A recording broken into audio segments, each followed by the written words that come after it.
اس سے پہلے کہ میں کالے حضرت کے پرنسپل صاحب جناب ملک ریاض صاحب سے سن دوں، جس ہستی کا جس شخصیت کا میں نے آپ کو تعارف کرایا تھا، آج ہم ان کو بہت سننا چاہتے ہیں، بہت کچھ سننا چاہتے ہیں ان کے منہ سے، بہت عرصہ بیت گیا ہے، تقریباً 1 سال گزر گیا ہے۔ تو آپ سب کی تالیوں میں ہمارے معزز مہمان فاروق عمر خان صاحب سے گزارش ہے۔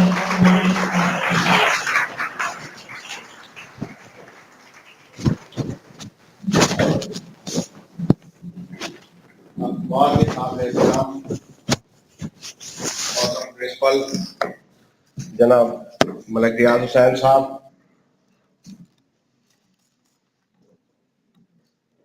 جناب محمد نسیم صاحب وائس پرنسپل، جناب الحاج محمد اکرم صاحب، پتہ ہے الحاج ہیں جی؟ ہاں تو یہ آج میں نے بتایا ایک حج نہیں کیے ہوئے، ماشاء اللہ کئی حج کیے ہوئے، لیکن جس طرح سے انہوں نے میرے حوالے سے بات کی وہ میرے لیے مسئلہ بن گئی ہے، کیونکہ محترم جہانگیر مخلص صاحب کا حکم تھا کہ ابھی آئے تو میں ابھی آیا ہوں۔ جتنی باتیں آپ نے کی ہیں وہ تو بہت کچھ کی، انہی میں سے کچھ لے کر ہی گزارا کروں گا۔ محترم جناب قابل احترام محمد اقبال صاحب استاد الاساتذہ ہیں کہ استادوں کو پڑھاتے رہے ہیں مستقبل کے۔ محترم جناب رشید صاحب، نہیں مجھے کہنے دیں، یہ میرا استحقاق ہے کیونکہ میں بھول نہ جاؤں نام لوگوں کے۔ جناب ڈاکٹر مسعود صاحب، پتہ ہے میں نے ڈاکٹر کا ہے مسعود صاحب کو، پی ایچ ڈی کر رہے ہیں ماشاءاللہ۔ جناب طارق صاحب، جناب حافظ سعید صاحب، بہت ہی قابل احترام اور 3rd پرنسپل جناب انوار الحسن صاحب، روئے رواں ہے نعیم صاحب اور اکرم صاحب اور مخلص صاحب، تو یہ محترم جناب نعیم صاحب، جناب توحید صاحب، جناب عبد الغفور شاہ صاحب، جناب عمران ایوان صاحب، اور میرے بہت ہی، ابھی شکر کریں گے اور استاد نہیں ہیں، میرے بہت ہی اچھے بیٹے اور بیٹیوں، یہ جہانگیر مخلص صاحب کیونکہ ہمارے ساتھ زیادہ عرصہ رہے جو آپ کی مجلس ہے، تو اس حوالے سے ان کے ساتھ یہ کام کرنے کا زیادہ موقع ملا، تو آپ کے ہاں یہ سلسلہ اکثر چلتا رہتا ہے، اور اس میں محترم جناب پرنسپل صاحب کا ظاہر ہے کہ مدد شامل ہے، ورنہ یہ پروگرام نہ ہو سکتے۔ جیسے کہ آج ہی میں نے یہ بیٹی کو سنا، شالہ نام ہے شاید، شاہینہ، اچھا شانیلا، اچھا بہت ہی اچھا اور نیا سا نام ہے، تو جو اگر یہ یاد بھی کر لیتی ہیں، اگر انہیں یاد بھی ہو جاتا ہے، کیونکہ بعض لوگ بولتے اچھا ہے یاد نہیں کر پاتے، تو اگر یاد بھی ہو جاتا ہے تو یہ مستقبل میں پرائز ونرز میں ان کا شمار کیا جا سکتا ہے، تو یہ آپ کی پرائز ونر ہو سکتی ہیں کہ مستقبل میں اللہ کے فضل سے۔ ابھی بات ہوئی تھی کہ ہم لوگ جو پرانے ہیں، اقبال صاحب اور ہم جو یہاں سے اب جا چکے، اقبال صاحب تشریف لاتے رہتے ہیں، میں بس ایسے ہی، تو یہ دیکھ رہے ہیں کہ یہاں کچھ تبدیلی آئی۔ میرے حساب سے تو آپ کا جو فرنٹ ہے وہ بہت ہی خوبصورت ہو گیا، تو میں سوچ رہا تھا کہ جتنے خوبصورت لوگ یہاں پڑھتے ہیں، اتنا ہی خوبصورت ماحول جناب پرنسپل صاحب نے ان کو عطا کیا ہے، دے دیا ہے، اور اس کو مزید خوبصورت کرنے کی، جیسے اکرم صاحب نے کہا، کوشش کی جا رہی ہے، انشاءاللہ یہ اور جلد اور بھی زیادہ خوبصورت ہو جائے گا۔ تو ہم توقع رکھتے ہیں اسی کے ساتھ ہی کہ آپ کا رزلٹ بھی انشاءاللہ اتنا ہی اچھا ہوگا، اتنا ہی خوبصورت ہوگا، کیونکہ اس کے بغیر خوبصورتی کچھ نہیں ہے، پھر وہ ساری کی ساری کرپشن میں شامل ہے، کہ آپ آئے، آپ نے گھر سے کرپشن کی ہے، آپ نے گھر سے بدعنوانی کی ہے، آپ کو کھانے کا موقع ملتا ہے گھر میں، آپ کو رہنے کا موقع ملتا ہے گھر میں، آپ کے والدین مشکلات سے کما کے لے کے آتے ہیں، لیکن ہم تو کسی کمپیوٹر کی طرح اگر وائرس آ جائے کرپٹ ہو جاتے ہیں، ہم پڑھ نہیں پاتے، اگر پڑھیں گے نہیں تو کرپشن کی ابتدا یہاں سے ہو گئی، کیونکہ ہم نے پڑھا تو ہے نہیں، پاس ہو گئے، اور پاس ہو گئے تو ایک ایسی بنیاد ہم نے ڈالی کہ معاشرہ ہمارا قائم و دائم اس سے نہیں رہ سکتا، جیسے ابھی کہا تھا کہ یہ دیمک ہے، جو چاٹتی جاتی ہے, جو اس معاشرے کو ختم کرتی جاتی ہے. خود معاشرہ کیا ہے؟ معاشرہ یہ جو آپ بیٹھے ہیں یہی معاشرہ ہے. لیکن کیا آپ معاشرے کی ڈیفینیشن پر پورا اترتے ہیں؟ ایسا نہیں ہے. معاشرہ تب بنے گا جب نیڈز, ضروریات ایک دوسرے کی ہم پوری کریں. جن مقامات پر, جن جگہوں پر لوگ اکٹھے ہوتے ہیں اور صرف اس خاطر اکٹھے ہوتے ہیں کہ وہ اپنی ضروریات, چاہے وہ کسی مذہب سے تعلق رکھتے ہوں, کسی نسل سے تعلق رکھتے ہوں, کسی رنگ سے تعلق رکھتے ہوں, کسی بھی طرح سے, یہ سارے لوگ اپنی ضروریات پورا کرنے کے لیے اگر اکٹھے ہو جائیں تو ایک معاشرہ جنم پاتا ہے. اگر وہ معاشرہ جس نے ایک دوسرے کی ضروریات پوری کرنی ہے وہ ان ضروریات کے لیے لینا شروع کر دے, غلط کاری شروع کر دے, ناانصافی شروع کر دے, وہ جگہیں دینا دوسروں کو شروع کر دے جس کے وہ اہل نہیں ہے, حقدار نہیں ہے, تو پھر بتائیے یہ معاشرہ کیسے زندہ رہ سکتا ہے؟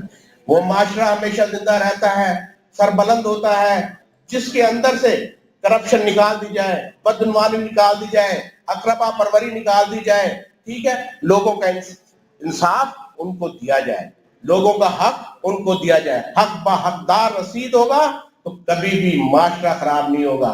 ابھی یہاں پر ایک دو مثالیں دی, حضرت عمر بن عبدالعزیز کی 2 مثالیں دی گئیں کہ روشنی کے حوالے سے, میٹھے کے حوالے سے. حضرت عمر کی ایک مثال دی گئی. حضرت عمر کی تو کئی مثالیں ہیں. آپ ذرا غور کریں کہ کرپشن کے لیے, کرپشن کو ختم کرنے کے لیے کیا طریقہ کار اختیار ہو سکتا ہے؟ سورہ آل عمران کے اندر موجود ہے یہ بات کہ نیکی کی تبلیغ کرتے ہیں معاشرے کو, کیونکہ معاشرے سے کرپشن دور کرنے, نیکی کی تبلیغ کرتے ہیں, برائی سے منع کرتے ہیں. جس معاشرے کے اندر یہی ایک نقطہ موجود ہوگا کہ نیکی کی تبلیغ کرو, بھائی یہ نہ کرو یہ غلط کام ہے, وہ یہ نہ کرو یہ برا کام ہے, تو اس وقت معاشرہ ترقی کرے گا. اور اس وقت کیا ہوا کہ حضرت عمر کھڑے ہیں, خلیفہ وقت ہے, کہا گیا کہ آپ نے کیسے بنوایا, یہ جو جوڑا ہے یہ تو زیادہ ہے نا جی, آپ کا جسم ماشاءاللہ لمبا ہے تو یہ کہاں سے آیا آپ کے پاس کپڑا؟ جسٹیفائی کریں, ادروائز آپ کو دوسری طرف صف میں کھڑا کیا جائے گا اور اس کی سزا ہے کرپشن کی. بتایا کہ یہ تو میرے بیٹے کا حصہ ہے, اس بیٹے سے میں نے لیا جتنا مجھے ملا تھا, باقی میں نے بیٹے سے کپڑا لیا تو اب میں نے یہ بنایا. آپ دیکھیں مجاہدین کی بات کی, مجاہد ایسا کرپٹ تو نہیں میرے خیال میں ہوتے, لیکن کیونکہ اس کا فلسفہ الگ ہے. میں یہ کہنا چاہوں گا کہ آپ کا گورنر بنائے ہوئے ہیں حضرت عمر فاروق کے زمانے میں علاقے کے, وہاں پر سلسلہ شروع ہو گیا, شکایتیں آئیں کرپشن کا. اب میں بزرگوں کے بارے میں تو کچھ نہیں کہہ سکتا, لیکن کتابوں میں ایسے لکھا ہے کہ جب اطلاع آئی تو بلایا, کہاں سے لیتے ہو, کہاں سے کرتے ہو, اگر کہیں سے مال لیتے ہو تو جواب دو, اگر جواب نہیں دیتے تو چلو فراغت, تو جواب دینا پڑتا تھا. ہمارے ہاں احتساب ختم ہو گیا ہے, نہیں انل منکر والا سلسلہ ختم ہو گیا ہے. ہم لوگوں کو کہہ نہیں سکتے, کیوں نہیں کہہ سکتے؟ ہم تو خود اس میں شامل ہیں, ہم خود اس کا حصہ ہیں, ہمیں خبر ہے لٹیروں کے سب ٹھکانوں کی, ہمیں خبر ہے لٹیروں کے سب ٹھکانوں کی, شریک جرم نہ ہوتے تو مخبری کرتے, کیونکہ ہم تو خود شامل ہیں, ہم تو خود اس کا حصہ ہیں, ہم تو خود کرپٹ ہیں. بیٹا بیچ میں میرا بڑی مشکل سے یاد کر کے آیا تھا, بولو بولو بولو.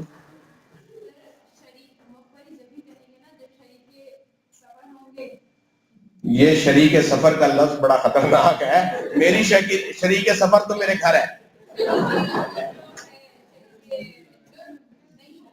شریک جرم نہیں تو مخبری کرتے, ٹھیک ہے, تو شریک جرم نہ ہوتے تو مخبری کرتے, یہی یہاں کہا گیا نا جو بیٹی کہہ رہی.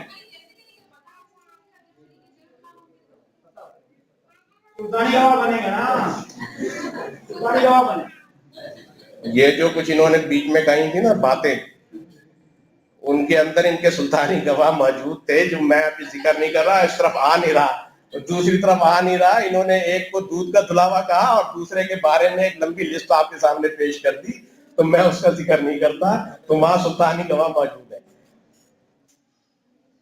میں بیٹی نے بلا دیا, میں کیا کہہ رہا تھا, بڑی مشکل سے میں نے 10-15 منٹ میں یاد کی تھی بات. خیر شعر تو سنا ہی دیا تھا, اب دوبارہ نہیں سناؤں گا وہ.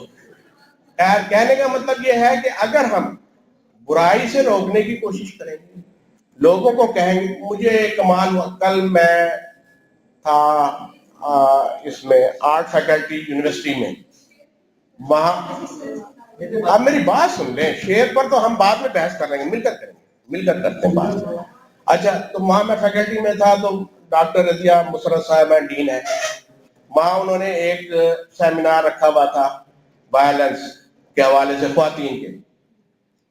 یہی ہے, یہی کرپشن ہے. بلکہ بھی بیٹھے بیٹھے میرے دل میں خیال آ رہا تھا کہ شیطان جو ہے نا ہمارے اندر یہ ساری باتیں ڈالتا ہے, کہ ہمیں راستے دکھاتا ہے جن راستوں کی بنیاد پر, میں کہنا نہیں چاہتا کہ کچھ فتویٰ لگے, بہرحال آسمانوں سے زمین پر بھی آ جاتے ہیں. آپ سمجھ رہے ہیں نا کہ جب ہم کبھی آسمان پر تھے نا تو پھر زمین پر آئے تو ہم نے کچھ بدعنوانی کی, کچھ گڑبڑ کر لی, جس کی وجہ سے پھر ہمیں زمین پر آنا پڑا, اور آج یہ حال ہے, آج یہ حال ہے. تو یہ کرپشن کا سلسلے میں یہ جو شریک سفر ہوتا ہے نا ہمارا, جسے ہم بیوی کہتے ہیں, یہ بھی خرابی کا سبب بنتا ہے. یہ کہتے ہیں جی یہ لے کر آؤ نا, یہ اتنا دوسرے کے ہمسائے کے گھر اتنا ہے, اس کے گھر فریج ہے, اس کے گھر بڑا ٹی وی ہے, آپ ہمارے گھر کیا لے کے آتے ہو؟ تو میاں صاحب یہی کام کرتے ہیں کہ کہیں نہ کہیں سے لے آؤ, جسے عرف عام میں ھذا من فضل ربی کہتے ہیں, کہ یہ اللہ کا فضل ہے.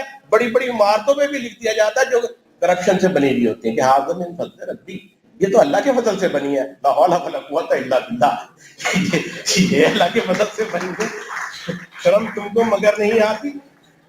تو مجھے یہ جس طرح بھی کہا کہ 148 سے کسی نے ہوائی اڑائی ہے کہ 128 پر ہم آ گئے ہیں.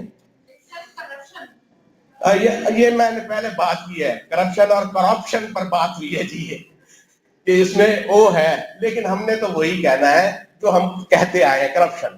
اچھا جی, تو اب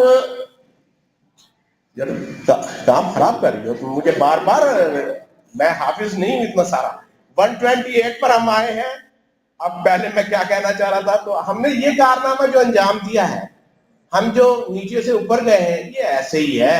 72% ساری دنیا کے اندر کرپشن موجود ہے. ہم کوئی بکری مخلوق نہیں ہے کہ ہم ہی کر رہے ہیں. ایسا لگتا ہے کہ سر ہم ہی کرپٹ ہیں, باقی تو بڑے پاک ہیں, بڑے صاف ہیں, ان کے پاس تو دودھ کی نہریں بہتی ہیں. جی, دودھ کی نہریں بہتی ہیں, تو ہم تو کرپٹ نہیں, صرف ہم کرپٹ ہیں. ایسا نہیں ہے, ایسا نہیں ہے. دنیا کے اندر کرپشن موجود ہے. ہمارے ہاں کچھ زیادہ ہے. ہمارے ہاں زیادہ ہونے کی سبب اور وجہ جو ہے پاورٹی ہے, غربت ہے, افلاس ہے, بے روزگاری ہے.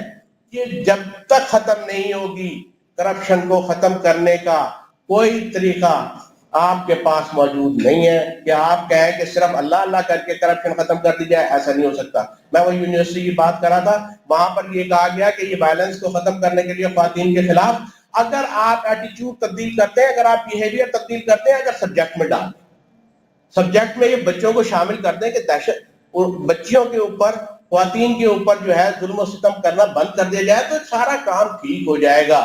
یہاں پر بھی یہی کہا گیا کہ اگر ہمیں بکس جو ہے ان کے اندر تبدیلی لے کر آئیں, اگر ہم پڑھانا شروع کر دیں. یہ بات سچ ہے, یہ بات سچ ہے کہ ہم تبدیلی لے کر آئیں. کیا کتابوں سے تبدیلی آتی ہے؟ کیا ہم اور آپ تبدیل ہوئے؟ ہرگز تبدیل نہیں ہوئے. تبدیلی تو اتنی سی بھی نہیں آئی کہ ہمیں قومی ترانے کا مطلب بھی نہیں آتا. میں اگر کسی سے کھڑے کر کے آپ میں سے پوچھوں کہ بھائی قومی ترانے کا یہ ایک بند ہے, یہ ایک شعر ہے, اس کا مطلب تو بتا دیں, وہیں رہ جائیں گے. پتہ نہیں ہے کہ اس کا مطلب, وہ تو فارسی میں ہے قومی ترانہ, تو اس کا مطلب ہی ہمیں پتہ نہیں ہے, تو باقی ہمیں کیا پتہ ہوگا. تو یہ کہاں, تو پھر ہم نے تو روز پڑھا ہے, 10-12 سال 13 سال ہم نے یہی قومی ترانہ پڑھا ہے. آپ میں سے میں یہ کہہ دوں کہ آپ میں سے کھڑے ہو کر کتنے لوگ ہیں, شاید 2-3 کے علاوہ, کہ قومی ترانہ سنا دیں؟ قومی ترانہ نہیں آتا. 3-4 کے علاوہ, پکی بات ہے, شرطیہ. تو یہ اگر آپ اس میں سلیبس میں کر بھی لیں گے تو کیا کر لیں گے؟ کچھ بھی نہیں کر سکتے. کس نے تبدیلی لانی ہے, پھر کہاں سے آنی ہے؟ ایٹیٹیوڈ اور بیہیویئر میں کیا فرق ہے, وہ آپ نے نفسیات میں پڑھا ہوگا. ایٹیٹیوڈ, بیہیو یور سیلف کہتے ہیں نا ماہرین انگریزی, بیہیو یور سیلف.